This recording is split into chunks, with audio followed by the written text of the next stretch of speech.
Здесь у нас был кабинет, неиспользуемый в учебном процессе.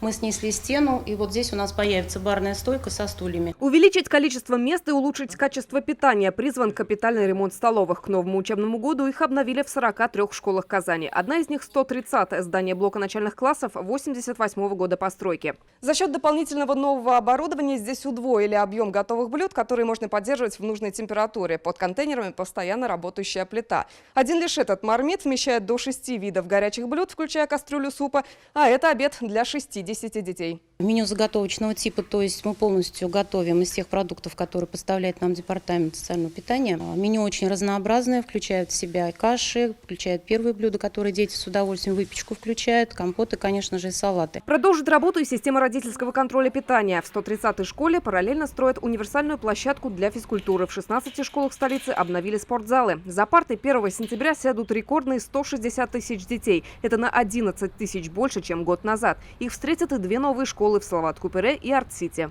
Это целый район республики вместе с главой, со всеми райцентрами, деревнями. Это 11 тысяч.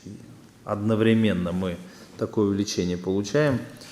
Поэтому, несмотря на ввод современных новых 2 школ, у нас пока нет возможности отказаться от второй смены. В 79 наиболее загруженных школах мы не имеем возможности отказаться от двухсменной работы. К слову, во вторую смену будут учиться чуть более 17% учеников невыпускных классов. Отдельное внимание безопасности детей. Неизменными останутся прошлогодние антиковидные меры. Разделение классов, дезинфекция, термометрия на входе. 161 миллион рублей потратили на тревожные кнопки, металлорамки, ремонт ограждений. Как раз сегодня разыграют тендер на установку систем контроля доступа.